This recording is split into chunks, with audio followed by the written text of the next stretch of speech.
पश्चिम बंगाल के भवानीपुर में चुनाव प्रचार का आखिरी दिन सियासी संग्राम में बदल गया, जिसमें पिस्तौल तक निकल गई। इस दौरान कई जगहों पर टीएमसी और बीजेपी कार्यकर्ता आपस में टकरा गए और हिंसक झड़पें भी हुई। भवानीपुर उपचुनाव के लिए 30 सितंबर को वोटिंग होनी।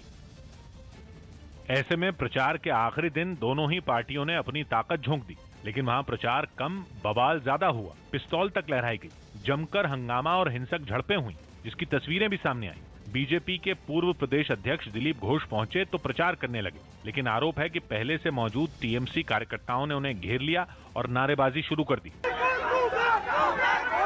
हंगामा बढ़ता देख दिलीप घोष के साथ चल रहे सुरक्षा कर्मियों ने मोर्चा संभाला और उन्हें घेरे में लेकर वहां से निकलने लगे, लेकिन दावा है कि विरोध कर रहे टीएमसी कार्यकर्ताओं ने उनका पीछा नहीं छोड़ा। देखते ही देखते धक्का मुक्की शुरू हो गई। इसी बीच दिलीप घोष के सुरक्षा कर्मियों ने पिस्तौल निकाल ली और सामने मौजूद लोगों पर तान दी। हालांकि इससे बात बिगड़ गई और हाथापाई शुरू हो गई। खुद दिलीप घोष भी आपा खो बैठे। बाद में दिलीप घोष को किसी तरह वहां से बाहर निकाला गया। लेकिन ये भवानीपुर की कोई इकलौती तस्वीर नहीं थी। कई दूसरी जगहों से भी हंगामे की खबरें सामने आई। बताया गया कि बीजेपी सांसद अर्जुन सिंह के प्रचार के दौरान भी जमकर बवाल हुआ, जिसमें कई बीजेपी कार्यकर्ताओं के घायल होने का भी दावा किया गया। अर्जुन सिंह इन घायल कार्यकर्ताओं को लेकर मंच पर पहुंच गए। उपचुनाव में प्रचार के लिए बीजेपी ने अपने 80 नेताओं को उतारा था, लेकिन कई जगह ऐसी थीं जहां दोनों पार्टियों के नेता एक साथ प्रचार करने पहुंच गए। भवानीपुर में चुनाव का अंतिम दिन और एक तरफ जय बांग्ला तो दूसरी तरफ जय श्री राम के नारे। दिलीप घोष भवानीपुर के 71 नंबर वार्ड में प्रचार के लिए पहुंचे। बीजेपी ने इस हंगामे के लिए टीएमसी और मुख्यमंत्री ममता बनर्जी को जिम्मेदार ठहराते हुए उपचुनाव में जीत का दावा किया। जो बोल रहे बीजेपी का जमानत जब्त हो जाएगा, बीजेपी को कैंडिडेट नहीं मिलेगा, उनको ऐसा क्या हो गया कि बीजेपी को रोकना पड़ रहा है जबरदस्ती। हालांकि प्रचार में जुटे टीएमसी नेताओं ने हंगामे और हिंसा की बात को खारिज कर दिया। झगड़ा करने नहीं आए हैं, ना हम कुछ बोल रहे हैं, ये प्रचार कर रहे हैं, हम भी प्रचार कर रहे हैं। बाद में ये मामला चुनाव आयोग तक भी पहुंचा और आयोग ने अफसरों से रिपोर्ट भी मांगी। आंध्र प्रदेश में गुलाब तूफान अपने साथ इतनी बारिश लाया कि वहां के कई जिले बाढ़ की चपेट में आ गए। राज्य के जिन जिलों में इस बारिश का सबसे ज्यादा असर देखने को मिला, उनमें कृष्णा भी शामिल है। जहां कुछ ही घंटों में इतनी बारिश हुई कि नदियां और नाले उफान पर आ गए और उनके पानी ने रिहायशी इलाकों में घुसकर उथल-पुथल मचा दी। वहां एक इलाके के सामने आई तस्वीर में बारिश का पानी पूरी ताकत से गलियों और सड़कों पर बहता हुआ नजर आया। सबसे ज्यादा बुरे हालात तो निचले इलाकों में दिखाई दिए, जहां के स्कूलों और कुछ मकानों में बारिश का पानी घुस गया, जिससे लोगों को काफी नुकसान उठाना पड़ा। घरों में पानी घुस जाने की वजह से कई लोग अपने बच्चों के साथ चारपाई के ऊपर रहने के लिए मजबूर हो गए। भारतीय फौज की ताकत बढ़ाने के लिए नया अर्जुन तैयार है। अर्जुन टैंक का नया वर्जन पहले से ज्यादा ताकतवर और खतरनाक है। अर्जुन टैंक के नए वर्जन का नाम है अर्जुन मार्क 1A, जिसमें भारतीय फौज के कहने पर 72 बदलाव किए गए। भारतीय फौज के पास पहले से अर्जुन टैंक मौजूद हैं। राजस्थान में लगने वाली भारत और पाकिस्तान की सीमा पर अर्जुन टैंक भारत की बड़ी ताकत है और इसीलिए सेना ने ऐसे और टैंकों की जरूरत महसूस की, जिसके बाद नए अर्जुन टैंक खरीदने का फैसला हुआ। रक्षा मंत्रालय ने 118 अर्जुन मार्क 1A टैंक खरीदने का फैसला लिया है, जिस पर 7,523 करोड़ रुपए खर्च किए जाएंगे। सेना की मांग पर डीआरडीओ ने नए अर्जुन टैंक को पहले से काफी हल्का तो किया ही है। इसके अलावा टैंक में ऐसे सेंसर लगाए गए हैं जो किसी केमिकल अटैक की सूचना तो देंगे ही और टैंक में बैठे सैनिकों को बचा भी लेंगे। इसके अलावा अगर इन टैंकों के रास्ते में दुश्मन की बिछाई बारूदी सुरंग आती है तो उन्हें हटाकर आगे बढ़ने में भी ये टैंक सक्षम है। सबसे बड़ी खासियत यह है कि टैंक में ऐसा ट्रांसमिशन सिस्टम लगा है जिसके जरिए अर्जुन टैंक आसानी से अपने लक्ष्य को अपने आप ही ढूंढ लेता। जेडीयू बिहार को विशेष राज्य के दर्जे की मांग से पीछे हट गई। नीतीश सरकार में मंत्री और जेडीयू नेता विजेंद्र यादव ने विशेष राज्य के दर्जे पर बड़ा बयान दिया और ऐलान किया कि अब बिहार सरकार केंद्र से विशेष राज्य के दर्जे की मांग नहीं करेगी। विशेष राज्य का दर्जा का मांग करते करते हम लोगों ने कमेटी भी गठन हुआ, उसने भी रिपोर्ट दिया, लेकिन इसके बाद भी कोई नतीजा नहीं निकला। तब कितनी मांग की जाए। जेडीयू नेता का ये बयान सामने आते ही विरोधियों ने सीएम नीतीश कुमार पर हमले तेज कर दिए। ये सिर्फ विशेष राज्य के दर्जे पर पलटी नहीं मारेंगे, आप लिख के रख लीजिए, 15 दिन के अंदर ये जातीय जनगणना के मुद्दे पर भी पलटी मारेंगे। लेकिन सरकार में शामिल बीजेपी ने मंत्री विजेंद्र यादव के इस बयान पर सधी हुई प्रतिक्रिया दी। जेडीयू को पता है कि विशेष राज्य के दर्जे का प्रावधान नहीं है, लेकिन बिहार के पिछड़ेपन को समाप्त करने के लिए केंद्र की विशेष नजर है। यूपी के सीएम योगी आदित्यनाथ ने त्योहारों से पहले कुछ निर्देश जारी किए। इसमें रामलीला को खुले मैदान में ही करवाने की अनुमति दी गई। इसके अलावा रामलीला समितियों से कोरोना के नियमों का भी पालन करने को कहा गया। पंजाब के नए सीएम चरणजीत सिंह चन्नी ने अपनी कैबिनेट के साथ पहली बैठक की। इसमें उन्होंने राज्य के लोगों की उम्मीदों पर खरा उतरने के लिए जरूरी कदम उठाने के निर्देश दिए। कांग्रेस की बल्ले बल्ले हो, उसी का एकमात्र लक्ष्य है ये जो पंजाब में कैबिनेट नया बना पर। अफगानिस्तान के पूर्व राष्ट्रपति अशरफ गनी के फेसबुक पेज से तालिबान के समर्थन में एक पोस्ट लिखी गई। हालांकि बाद में उन्होंने ट्वीट कर बताया कि उनका फेसबुक पेज किसी ने हैक कर दिया और उसमें लिखी गई बातों से उनका कोई संबंध नहीं है। यूपी में आगरा के कॉलेज में अजगर निकलने से हड़कंप मच गया, जिसके बाद वन विभाग की टीम ने इसे पकड़कर यमुना किनारे छोड़ दिया। उत्तर प्रदेश के गोंडा से दिल दहला देने वाला एक वीडियो सामने आया है और वहां एक लड़के को इतना पीटा गया कि उसकी मौत हो गई। आरोप है कि वो वहां गांव की किसी लड़की की फोटो खींच रहा था और इस बात पर उसी गांव के एक दबंग को इतना गुस्सा आ गया कि उसने उस लड़के की जमकर पिटाई कर दी। सामने आए वीडियो में वो उस पर ताबड़तोड़ थप्पड़ और मुक्के बरसाता दिखाई दिया। हालांकि आरोपी ने कई बार उसके सामने हाथ जोड़कर माफी मांगी, लेकिन दबंग पर इसका कोई असर नहीं हुआ।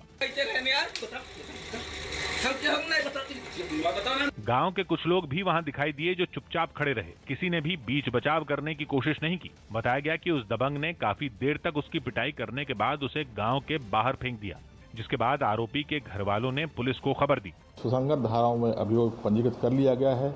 अन्य वैधानिक कार्रवाई भी की जा रही है। पिटाई से मौत की खबर फैलते ही पूरे गांव के लोग आरोपी के घर जुट गए।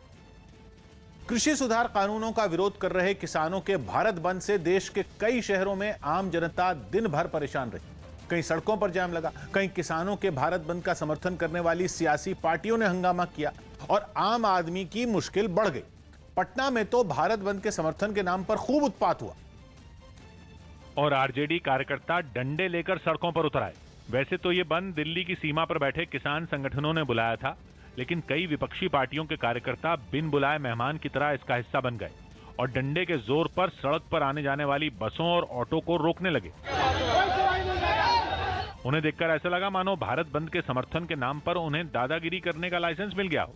कई लोग तो डंडे हवा में लहराते हुए बस ड्राइवर को मारने भी लपके। भारत बंद के समर्थन में उतरे कुछ आरजेडी कार्यकर्ता ऑटो वालों को धमकाते भी दिखे। इससे पहले आरजेडी, कांग्रेस और सीपीआई एमएल के कार्यकर्ता पटना की सड़कों पर उतर आए, जिसका नतीजा ये हुआ कि सड़क पर जाम लग गया और काम पर निकले लोगों का समय और पैसा दोनों बर्बाद हुआ। क्या परेशानी है? परेशानी है, रोड जाम है, रोजी रोटी बंद हो गई है। किसानों के आंदोलन को 10 महीने पूरे हो चुके हैं और इस मौके पर उन्होंने भारत बंद बुलाया, जिसके समर्थन में आए लेफ्ट ने चेन्नई में इतना हंगामा किया कि पुलिस को उसके कार्यकर्ताओं को हिरासत में लेना पड़ा। वहां भारत बंद का समर्थन करने के लिए लेफ्ट के कार्यकर्ता सड़कों पर उतरे, लेकिन इससे पहले कि वो आगे बढ़ पाते उनका सामना पुलिस से हो गया। फिर क्या था, शुरू हुआ बवाल। बैरिकेड के एक तरफ लेफ्ट कार्यकर्ता और दूसरी तरफ पुलिस वाले, जमकर धक्का मुक्की हुई। एक मौका ऐसा आया जब प्रदर्शन करने वालों ने बैरिकेड गिरा दिए, जिसके बाद पुलिस ने फिर उन्हें खड़ा कर दिया। लेकिन लेफ्ट के लोग कहां मानने वाले थे, वो जूझते रहे, जिसके बाद पुलिस के सामने सिर्फ एक ही चारा बचा और वो था उन्हें हिरासत में लेने का। पुलिस किसी को धकेल कर तो किसी को उठाकर अपनी गाड़ी तक ले गई। लेफ्ट पार्टियां उन पार्टियों में हैं जिन्होंने किसानों के बंद का खुलकर समर्थन किया, लेकिन किसानों का यह भारत बंद जनता के गले की हड्डी बन गया। लोग जैम से जूझते रहे, कोई काम पर देर से पहुंचा, कोई पहुंचा ही नहीं। 26 जनवरी को दिल्ली में जो हिंसा हुई उसके बाद पुलिस भी कोई चूक नहीं करना चाहती, इसलिए उसने दिल्ली की सीमा पर कड़ी चेकिंग की, जिसकी वजह से दिल्ली गुरुग्राम बॉर्डर पर गाड़ियों की इतनी लंबी लाइन लगी कि गिनना मुश्किल हो गया। भयंकर जैम की इन तस्वीरों को दूर से देखकर ऐसा लगा मानो चींटियां झुंड में आ रही हों। इस वक्त मैं दिल्ली गुरुग्राम बॉर्डर पर ही मौजूद हूँ। आप देख सकते हैं कि दिल्ली पुलिस जो है वो यहाँ पर मौजूद है और लगातार जो भी गाड़ियाँ गुरुग्राम से, खास तौर से जो दिल्ली में दाखिल हो रही हैं, उन गाड़ियों की चेकिंग की जा रही है। दिल्ली नोएडा को जोड़ने वाले डीएनडी पर भी यही हाल रहा और लोगों का गुस्सा भारत बंद बुलाने वाले किसानों पर उतरा। ये बेकार की चीज़ें हैं, इसमें कोई फ़ायदा नहीं है। गवर्नमेंट जो कर रही है वो ढंग का कर रही है। किसान अपना पॉलिटिक फायदा निकालने के लिए सब कर रहे हैं। दिल्ली के लाल किले के आसपास से गुजरने वाले भी परेशान रहे। वहां एक तरफ की सड़क बंद कर दी गई और लोगों को आना और जाना दोनों एक ही तरफ से करना पड़ा। नतीजा ये हुआ कि लंबा जैम लग गया। कुछ लोग तो गाड़ी छोड़कर पैदल ही ऑफिस निकल पड़े। भाई जब कहाँ जाना था आपको? देर लेट हो गए? 2 घंटे लेट है। क्यों, गाड़ी कहाँ है आपकी? पार्किंग में लगाई है। मुंबई अहमदाबाद हाईवे पर भी भारत बंद की वजह से 15 से 20 किलोमीटर लंबा जैम लगा।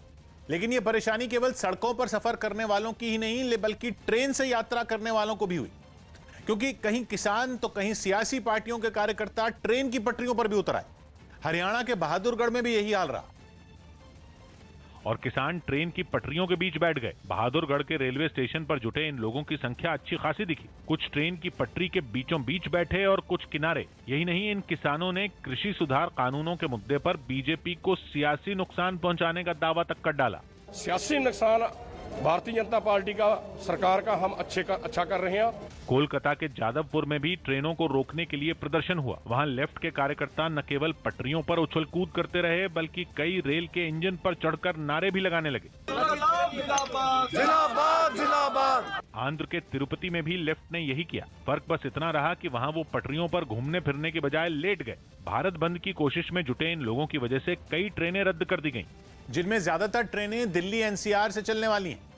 भारत बंद की वजह से अब तक करीब 20 ट्रेनों को रद्द किया जा चुका है, जबकि 10 ट्रेनों को आंशिक रूप से रद्द किया गया है। मतलब उन्हें मंजिल तक पहुंचने से पहले ही बीच में किसी स्टेशन पर रोक दिया गया।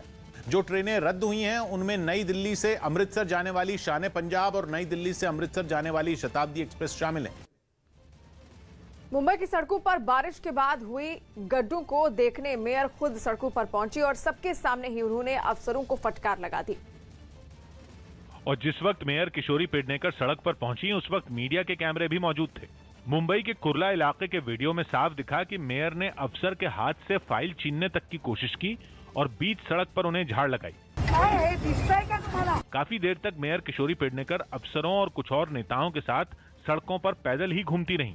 जिन जगहों पर सबसे ज्यादा गड्ढे हैं वहां लोगों के सामने ही अफसरों से समाधान भी पूछा गया।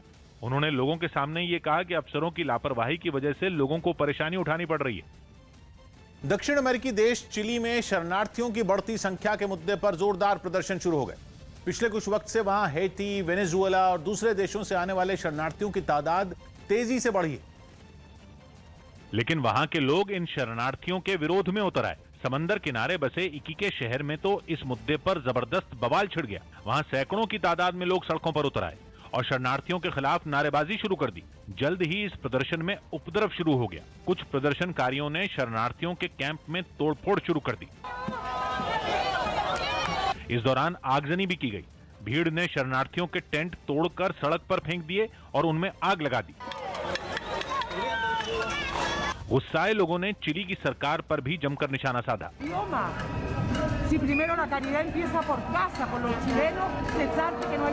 आंकड़ों के मुताबिक चिली में इस जुलाई तक ही करीब 24,000 शरणार्थी अवैध तरीके से आ चुके हैं, जबकि पिछले साल ये आंकड़ा करीब 16,000 ही था। खेल मंत्री अनुराग ठाकुर अपने जम्मू कश्मीर दौरे पर श्रीनगर के एक फुटबॉल स्टेडियम पहुंचे और वहां से पुलवामा समेत राज्य के 3 शहरों में 3 इंडोर स्टेडियम का उद्घाटन किया। इस मौके पर एक फुटबॉल मैच भी खेला गया। मंत्री खिलाड़ियों से भी मिले। अपने बीच देश के खेल मंत्री को देखकर खिलाड़ी भी उत्साहित नजर आए। उन्होंने जब उनसे हाथ मिलाया तो उनके चेहरे की चमक बढ़ गई। वहां मौजूद कई बच्चों ने तो अनुराग ठाकुर से ऑटोग्राफ भी लिया। कुछ बच्चे तो टी-शर्ट पर उनका ऑटोग्राफ लेते हुए दिखे। अनुराग ठाकुर भी मैच के बाद पूरे स्टेडियम में घूमे और वहां मौजूद लोगों से मिले। इससे पहले राज्य के अलग अलग शहरों में इंडोर स्टेडियम के उद्घाटन के मौके पर उन्होंने प्रधानमंत्री के खेलों को बढ़ावा देने की योजनाओं का जिक्र किया। प्राइम मिनिस्टर मोदी ने 200 करोड़ रुपया जम्मू कश्मीर में खेलों की सुविधाओं के लिए दिया है। 22 इंडोर स्टेडियम्स, हर डिस्ट्रिक्ट में एक इंडोर स्टेडियम बनकर तैयार होगा। ये प्राइम मिनिस्टर मोदी की सोच है। अपने पड़ोसी देश रूस से उलझे यूक्रेन को जंग के लिए तैयार करने के लिए अमेरिका की सेना ने ट्रेनिंग दी। यूक्रेन में चल रही रैपिड ट्राइडेंट नाम की ये मिलिट्री ड्रिल हर साल होती है और इसमें सिर्फ अमेरिका और यूक्रेन ही नहीं बल्कि कुल 15 देशों के 6000 से ज्यादा सैनिक हिस्सा ले रहे हैं। जिसके तहत हुई एक एक्सरसाइज में अमेरिका और यूक्रेन के पैराट्रूपरों ने अपना दमखम दिखाया। जंग के मैदान में दुश्मन देश की कमांड पोस्ट को किस तरह तबाह किया जाए, इसकी प्रैक्टिस करने के लिए दोनों देशों के सैनिकों ने न आओ देखा न ताओ, बस सीधा सैकड़ों फीट की ऊंचाई से नीचे कूद गए। इसके बाद तो आसमान में पैराशूट ही पैराशूट नजर आए। ऐसा लगा जैसे जब जमीन पर तोप गोले बरस रहे होंगे तब आसमान से इस तरह धावा बोला जाएगा। पैराशूट भी ना हो तो भी आसमान से कैसे जंग में एंट्री मारी जाए, इसके लिए हेलीकॉप्टर से भी रस्सी के सहारे नीचे उतरने की प्रैक्टिस की गई। गुजरात के जामनगर से दिल दहला देने वाला एक वीडियो सामने आया है। वहां एक तेज रफ्तार कार एक घर की दीवार से टकरा गई। हादसे में उस कार का ड्राइवर बुरी तरह से घायल हो गया क्योंकि तेज रफ्तार होने की वजह से वो अपनी कार पर संतुलन नहीं रख पाया। इस जोरदार टक्कर से दीवार का एक हिस्सा भी टूट गया। सामने आए वीडियो में दिखा कि उस कार की वजह से एक मोटरसाइकिल सवार भी जमीन पर गिर गया। वो खुद को उससे बचाने की कोशिश कर रहा था, लेकिन तब तक देर हो गई और उसकी मोटरसाइकिल फिसलकर जमीन पर गिर गई। आंध्र प्रदेश और तेलंगाना के कुछ शहरों में गुलाब नाम के चक्रवाती तूफान ने तबाही मचाई और अब वहां हो रही जोरदार बारिश से लोगों की मुश्किलें और बढ़ गईं, जिसकी चेतावनी मौसम विभाग ने पहले ही दी थी, जो अगले दिन सही साबित हुई। और इस तूफान के असर से आंध्र प्रदेश के कुछ जिलों में तेज बारिश हुई, जिसकी वजह से नदियां और नाले उफान पर आ गए और इनके पानी ने रिहायशी इलाकों में घुसकर उथल पुथल मचा दी। विशाखापट्टनम से जो तस्वीरें सामने आई उनमें नदी का पानी रिहायशी इलाकों में दाखिल होता नजर आया, जबकि दूसरी तस्वीर में सड़कें किसी नहर की तरह नजर आईं। सबसे ज्यादा खराब हालात तो निचले इलाकों में दिखे, जहां कुछ मकानों की पहली मंजिल डूबने के कगार पर पहुंच गई। कई घरों में पानी घुसने से अंदर रखी चीजें खराब हो गई। वहां के ज्यादातर इलाकों पर पानी का कब्जा हो गया और जो लोग रोजमर्रा के कामकाज के लिए अपने घरों से बाहर निकले, उन्हें इस मुसीबत का सामना करना पड़ा। राज्य के पश्चिमी गोदावरी जिले में भी तूफान की वजह से हालात बेहद खराब नजर आए। वहां से जो तस्वीर सामने आई उसमें ज्यादातर सड़कों पर पानी पूरी ताकत से बहता नजर आया और इसकी चपेट में जो कुछ आया उसे वो किसी तिनके की तरह दूर तक बहा कर ले गया।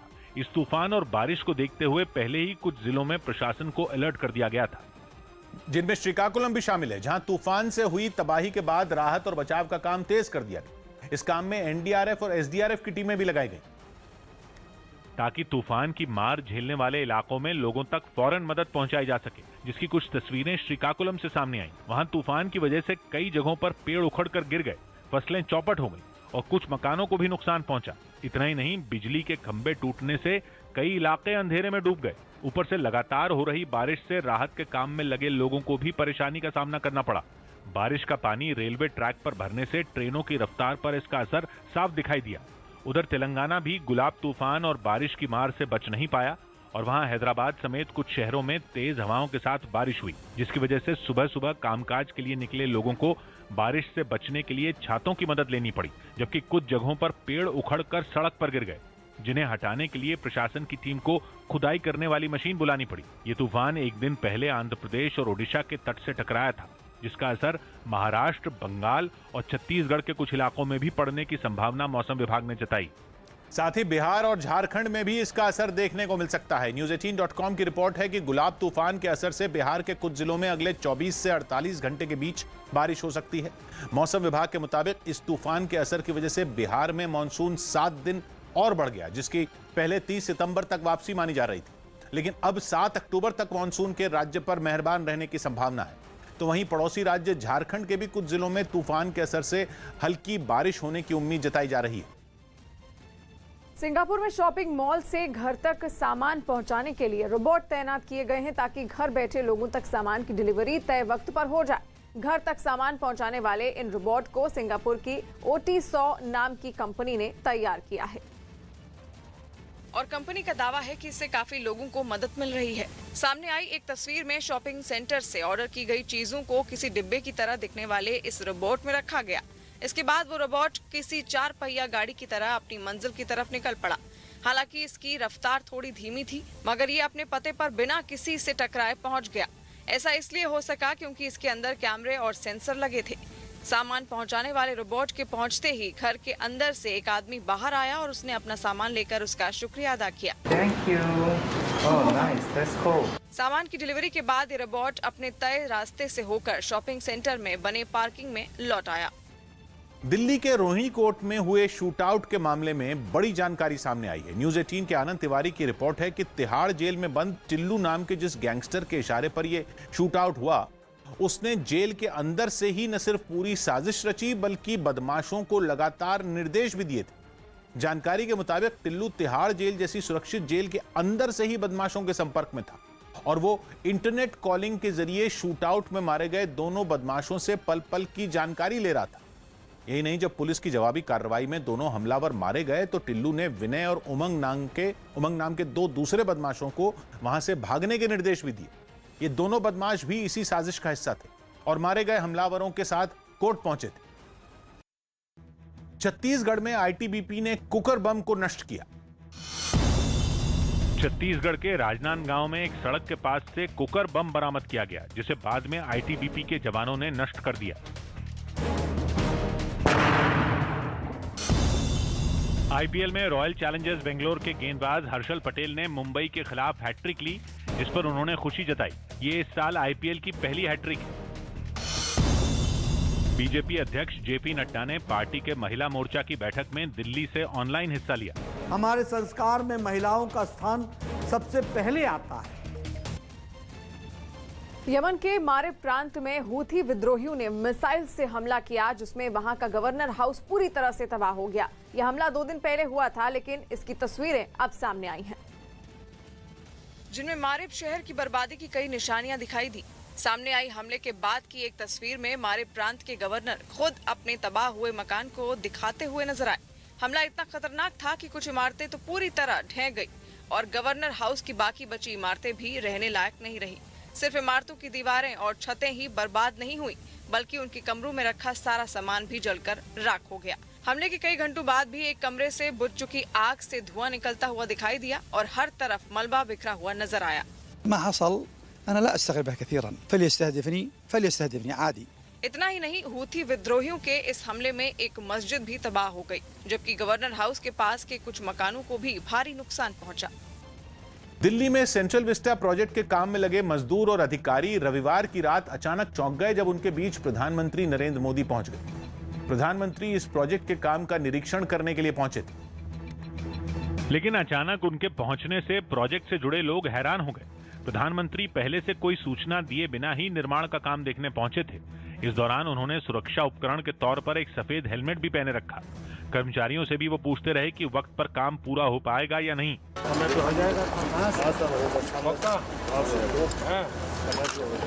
ये जगह वैसी ही थी जैसी आमतौर पर निर्माण से जुड़े कामकाज की जगह होती है। खराब रास्ते, कीचड़, कहीं अंधेरा तो कहीं बांस बल्लियों वाला रास्ता। लेकिन प्रधानमंत्री अकेले ही चलते हुए प्रोजेक्ट का काम देखते रहे। कुछ इंजीनियर उन्हें संसद भवन का नया नक्शा दिखाते हुए प्रोजेक्ट के बारे में समझाते रहे। ये राज्यसभा है, ये लोकसभा है। नया संसद भवन बनाने के काम में लगे मजदूरों का प्रधानमंत्री बार बार हौसला बढ़ाते भी दिखे। इतना बड़ा पवित्र काम आपके हाथों से हो रहा है। जबकि कुछ इंजीनियर उनके साथ भी रहे, जिनसे वो लगातार काम से जुड़ी बारीकियों पर चर्चा करते रहे। लेवल से कितना? ये लगभग 7.5 मीटर। प्रधानमंत्री की मौजूदगी से ही मजदूरों में ऐसा जोश भर गया कि सेंट्रल विस्टा प्रोजेक्ट की जमीन पर देशभक्ति के नारे गूंजने लगे। लेकिन प्रधानमंत्री के इस दौरे पर भी सियासी हंगामा खड़ा हो गया। एमआईएम नेता ओवैसी ने ट्विटर पर लिखा कि इस दौरे से पहले प्रधानमंत्री को लोकसभा स्पीकर से इजाजत लेनी चाहिए थी। हालांकि सरकार ने जवाब देने में देर नहीं की। ओवैसी जी की ये बेसिर पैर की बात है और उनको सोच समझकर बोलना चाहिए। सेंट्रल विस्टा प्रोजेक्ट के तहत नए संसद भवन का काम 2022 में पूरा करने का लक्ष्य रखा गया है। और प्रधानमंत्री ने अपने इस दौरे में इस बात पर खास ध्यान दिया कि इस प्रोजेक्ट का काम वक्त पर खत्म किया जा सके। करीब 1 घंटे तक सेंट्रल विस्टा प्रोजेक्ट की जगह पर बिताने के बाद प्रधानमंत्री ने इस प्रोजेक्ट में लगे मजदूरों के लिए कुछ अहम निर्देश भी दिए। उन्होंने अफसरों को निर्देश दिए कि इस प्रोजेक्ट से जुड़े सभी मजदूरों को कोरोना का टीका जल्द से जल्द लगवाया जाए। इसके अलावा हर महीने सभी कर्मचारियों की स्वास्थ्य जांच भी करवाई जाए और अगर कोई कर्मचारी बीमार होता है तो उसका इलाज करवाया जाए। वहीं सबसे अहम बात उन्होंने ये कही कि प्रोजेक्ट के पूरा होने पर एक डिजिटल आर्काइव बनाया जाए जिसमें उन सभी मजदूरों की जानकारी हो जिनकी भूमिका नए संसद भवन के बनने में रही, और उन सभी मजदूरों के सिर्फ नाम ही नहीं बल्कि उनकी तस्वीर, उनके शहर और उनके परिवार तक की जानकारियां को भी इस आर्काइव में शामिल किया जाए। यूपी में अगले साल होने वाले विधानसभा चुनाव को देखते हुए एआईएमआईएम नेता असदुद्दीन ओवैसी राज्य में ताबड़तोड़ सभाएं कर रहे हैं और इसी कड़ी में वो कानपुर पहुंचे, जहां उन्होंने मुसलमानों की तुलना बैंड बाजा वालों से की। बैंड बाजे वालों से कहा जाता है कि तुम इस मुकाम में अंदर दाखिल नहीं हो सकते, क्योंकि तुम्हारा काम था दूल्हे की बारात को बैंड बाजा बजा कर लाना। अब तुम्हारा काम खत्म हुआ, तुम बाहर रहोगे, किसी कोने में जाकर बैठ जाओ। यही हाल मुसलमानों का करके रखिए है लोग। मुस्लिम धर्मगुरु मौलाना सूफिया निजामी ने ओवैसी के उस बयान पर पलटवार किया है जिसमें उन्होंने मुसलमानों की स्थिति बारात में बैंड बाजा पार्टी जैसी बताई। मौलाना निजामी ने ओवैसी के बयान की आलोचना करते हुए उन पर मुसलमानों के जज्बात से खेलने का आरोप लगाया। जिस तरीके से सूबा उत्तर प्रदेश की जो सियासत रही है उसमें यहाँ के मुसलमानों का एक बड़ा योगदान और हिस्सा रहा है, इसलिए मुसलमानों के सिलसिले में अगर इस तरीके के गलत अल्फाज इस्तेमाल किए जा रहे हैं या उनको गलत लक़ब से पुकारा जा रहा है, तो ये सोचने की बात है कि कोई भी पढ़ा लिखा शख्स इस तरीके की भाषा और इस तरीके के अल्फाज का इस्तेमाल मुसलमानों के लिए क्यों कर सकता है। मुंबई के दहिसर इलाके से डरा देने वाली तस्वीरें सामने आई। वहां एक आदमी बीच सड़क पर चाकू लहराने लगा, जिससे अफरा तफरी मच गई। आरोप है कि उसने शराब के नशे में यह हंगामा किया, जिसकी वजह से वहां मौजूद लोगों की सांसें अटक गईं। वो अपने दोनों हाथों में चाकू लेकर लोगों को डराने लगा। उसे शांत कराने के लिए जब कुछ लोग उसके पास गए तो वो और भी गुस्से में आ गया। इस बीच वहां मौजूद एक आदमी ने कुर्सी की आड़ लेकर उसके हाथों से चाकू गिराने की कोशिश की, लेकिन उसे कामयाबी नहीं मिली। इसके बाद तो हंगामा करने वाला उछल उछल कर उन लोगों पर वार करने की कोशिश करने लगा। थोड़ी ही देर में पुलिस वहां पहुंच गई, लेकिन उसके तेवर देखकर पुलिस वाले भी उसके पास जाने की हिम्मत नहीं जुटा पाए। वहीं आसपास के लोग किसी तरह उसे पकड़ने में जुटे रहे। तभी चाकू लिए वो आदमी भीड़ की तरफ दौड़ पड़ा, लेकिन जैसे ही वो भीड़ के पास पहुंचा, लोगों ने उसे पकड़ लिया और फिर उसकी जमकर पिटाई कर दी। बाद में पुलिस ने उसे अस्पताल में भर्ती कराया, क्योंकि लोगों की पिटाई से वो बुरी तरह घायल हो चुका था। भारत ने चीन की सेना पर पैनी नजर रखने के अलावा चीन को उसकी ही भाषा में जवाब देने का इरादा कर लिया है और इसके लिए मोदी सरकार ने चीन के कट्टर दुश्मन ताइवान के साथ एक मेगा डील करके एक तीर से दो निशाने साधे हैं। पहला, चीन की दादागिरी को सीधी चुनौती देना और दूसरा, सेमीकंडक्टर चिप की दुनिया भर में आई कमी को दूर करना। एलएसी पर चीन के खतरनाक इरादों की झलक एक बार फिर नजर आने लगी है।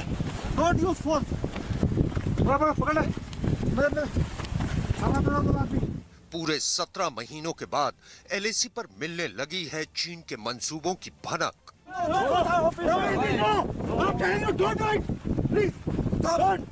एलएसी पर चीन की कदमताल एक बार फिर से तेज हो गई है। पूर्वी लद्दाख में एलएसी के दूसरी तरफ 50,000 से ज्यादा सैनिक तैनात करने के बाद अब चीन अपने ड्रोन का बड़े पैमाने पर इस्तेमाल कर रहा है। खुफिया रिपोर्ट में मिली जानकारी के मुताबिक भारतीय पोस्ट जो कि एलएसी पर है, उसके करीब चीन के ड्रोन उड़ते दिखाई दिए हैं। अमूमन अगर बात करें तो इन ड्रोनों को सीधे दौलत ओल्डी और गोगरा हाइट्स के आसपास देखा गया है। चीन लगातार इस तरीके की हरकतें कर रहा है और भारतीय सेना हर हरकत पर पैनी नजर बनाए बैठी हुई है। लेकिन आखिर चीन का मकसद क्या है, इस पर सस्पेंस अब भी बरकरार है। खबर तो यही है कि चीन की सेना एलएसी के नजदीक अपनी सेना को और मजबूत स्थिति में पहुंचाने की फिराक में है। चीन की तरफ से बनाए गए सेना के नए ठिकाने उत्तर में काराकोरम दर्रे के करीब वहाब जिलगा से लेकर पियू, हॉट स्प्रिंग, चांगला, ताशीगोंग, मांजा एवं चुरुप तक बनाए गए हैं। गलवान घाटी में पिछले साल मई के महीने में हुई हिंसक झड़प के बाद एलएसी पर तनाव बना रहा। सेना में कमांडर स्तर पर करीब 11 दौर की बातचीत के बाद दोनों देशों ने संवेदनशील जगहों से अपने सैनिकों को पीछे बुलाने पर रजामंदी जाहिर की थी और सैनिकों की वापसी शुरू भी हो गई थी। लेकिन बीजिंग की तरफ से एलएसी पर नए सिरे से सैनिकों की तैनाती उसकी नीयत पर सवाल तो खड़ा कर ही देती है।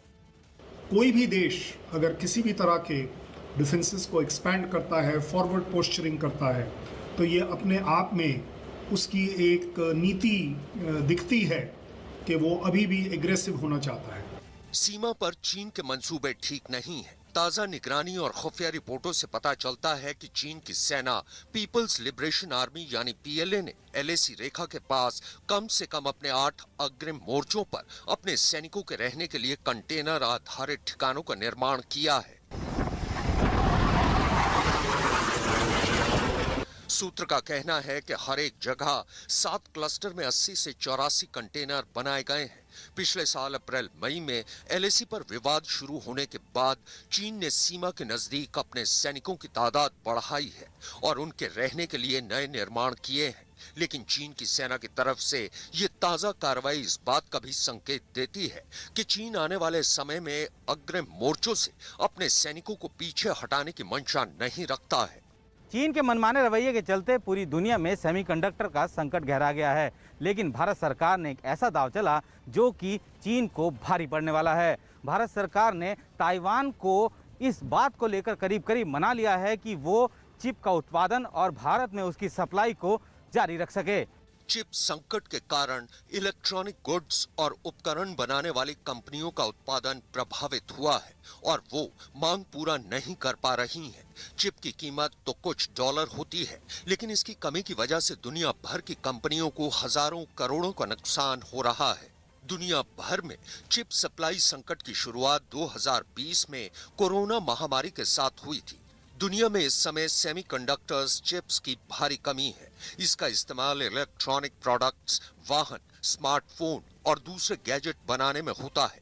जानकारों के मुताबिक ग्लोबल चिप सप्लाई शॉर्टेज से कम 169 उद्योग प्रभावित हुए हैं। सेमीकंडक्टर और चिप इंडस्ट्री से रिलेटेड जो इस समय हमारे देश के सामने चैलेंज आया है, उसका एक अच्छा सॉल्यूशन ताइवान ज़रूर है, लेकिन it's a immediate short term solution. हमें ढूंढना पड़ेगा एक बड़ा सॉल्यूशन। मौजूदा सूरत हाल में जबकि चीन अपनी दादागिरी के दम पर तमाम देशों की आर्थिक तरक्की को प्रभावित करने में लगा हुआ है, तब भारत ने चीन के कट्टर दुश्मन ताइवान के साथ चिप संकट को दूर करने का जो फॉर्मूला निकाला है, वो यकीनन चीन को तगड़ी चुनौती दे सकता है।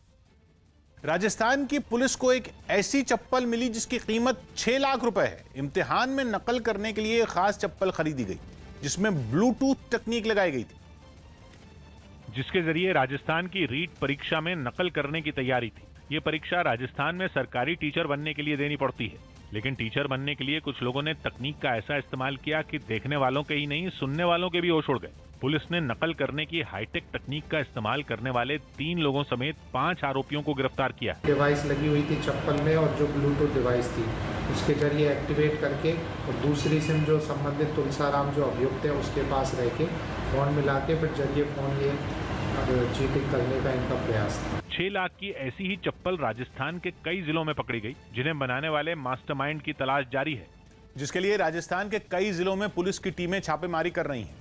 जिस परीक्षा में चोरी का यह हाईटेक तरीका निकाला गया, असल में वो किसी नौकरी के लिए परीक्षा नहीं थी, बल्कि एक एलिजिबिलिटी टेस्ट था। मतलब सरकारी टीचर के पद के लिए जब भर्तियां निकलेंगी तो उन्हीं को मौका दिया जाएगा जिन्होंने ये परीक्षा पास की हुई। लेकिन इन परीक्षाओं में नकल रोकना सरकार के लिए बड़ी चुनौती रहती है। नकल कराने के लिए बाकायदा एक माफिया के सक्रिय होने की खबरें आती रहीं और इसीलिए परीक्षा केंद्रों पर चप्पल को नकल का जरिया बनाया गया, क्योंकि आमतौर पर जांच करने वाली टीमें चप्पल या जूतों की तलाश नहीं करती। इसलिए ऐसी चप्पल बनाई गई जिसमें किसी मोबाइल फोन की तरह सिम कार्ड लगाया जा सके। इसका पूरा उपकरण चप्पल के अंदर ऐसे फिट किया गया कि किसी को शक भी ना हो और अगर तलाशी भी ली जाए तो कुछ पता नहीं चल पाता। इस चप्पल में एक सिम पहले से लगा होता था और साथ में परीक्षा देने वाले के कान में एक छोटा, बेहद छोटा ब्लूटूथ डिवाइस होता था, ठीक वैसा जैसा आमतौर पर लोग फोन के साथ जोड़ लेते हैं बात करने के लिए। परीक्षा केंद्र से दूर बैठा एक शख्स अपने फोन से उस सिम के नंबर पर फोन करता था जो सिम चप्पल में लगी होती। चप्पल में ऐसा डिवाइस लगाया जाता था जिससे फोन उठाने की जरूरत नहीं पड़ती थी, बल्कि फोन आते ही अपने आप कॉल कनेक्ट हो जाती थी। मतलब बिना रिसीव का बटन दबाए ही आवाज कान में आना शुरू हो जाती थी। और इस तरीके से ब्लूटूथ के जरिए परीक्षा दे रहा शख्स, यानी वो शख्स जिसके पैरों में चप्पल है, वो सवालों के सारे जवाब सुन सकता था। पुलिस की अब तक की जांच के मुताबिक एक डिवाइस 20 से 30 हजार में तैयार होता था, लेकिन चप्पल की कीमत 6 लाख रुपए ली जाती थी, जिसमें सवालों के सही जवाब फोन पर देने की फीस भी शामिल होती थी। आज की ताजा खबर में एक ब्रेक।